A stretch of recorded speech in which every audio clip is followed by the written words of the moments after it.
ரொம்ப நாள் ஆச்சு வீடியோ போட்டே ஹெல்த் சுத்தமாகவே முடியல. ஃபீவர் வந்து அப்படியே படுக்க போட்டுருச்சு. ஃபீவர்லாம் சரி பண்ணுறக்கே 1 வீக் ஆகிடுச்சு. வீடியோலாம் எடுத்துட்டேன், எடிட்டும் பண்ணிட்டேன். பட் வாய்ஸ் ஓவர் தான் சுத்தமாக கொடுக்க முடியல.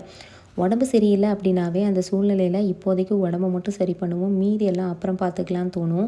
ஆனால் அதுக்கப்புறம் அந்த 1 வீக் செய்யாத வேலையெல்லாம் சேர்த்து வச்சு நாம தான் செய்ய வேண்டியதாக இருக்கும். இந்த வீடியோ பொங்கல் டைம் எடுத்தது. வாய்ஸ் ஓவர் இப்போ தான் கொடுக்க முடிஞ்சிச்சு. அக்கா பையன் வீட்டில் இருந்தாவே விதவிதமாக ஸ்நாக் கேட்பான். அதுவும் அவங்களுக்கு இன்டர்நெட் ஃபெசிலிட்டிஸ் நிறைய இருக்கிறனால நிறைய யூடியூப் வீடியோ பார்த்துட்டு வந்து எனக்கு இந்த ரெசிபி செஞ்சுதா, அந்த ரெசிபி செஞ்சுதான்னு கேட்குறது உண்டு. நம்ம காலத்தில் அப்படி இல்லை. ஸ்கூலுக்கு போயிட்டு வந்தால் அம்மா செய்கிற ஸ்நாக் மட்டும்தான், அதை சாப்பிட்டு அப்படியே படிக்க போக வேண்டியதான். இப்போ இருக்க குழந்தைங்க நிறையா கற்றுக்குறாங்க வீடியோஸ் பார்த்து. ஸோ அவங்களுக்காகவே நம்ம ரெடி பண்ண வேண்டியதாக இருக்குது. அந்த அன்றைக்கி பொட்டேட்டோ சீஸ் பால் ரொம்ப சூப்பராகவே வந்திருந்தது. ரெசிபியை கூடிய சீக்கிரம் உங்கள் கூட ஷேர் பண்ணுறேன். என்னோடய வீடியோஸ் ஃபர்ஸ்ட் டைம் பார்க்குறீங்க அப்படின்னா மறக்காமல் லைக், ஷேர், சப்ஸ்கிரைப் பண்ணிக்கோங்க. தேங்க்யூ.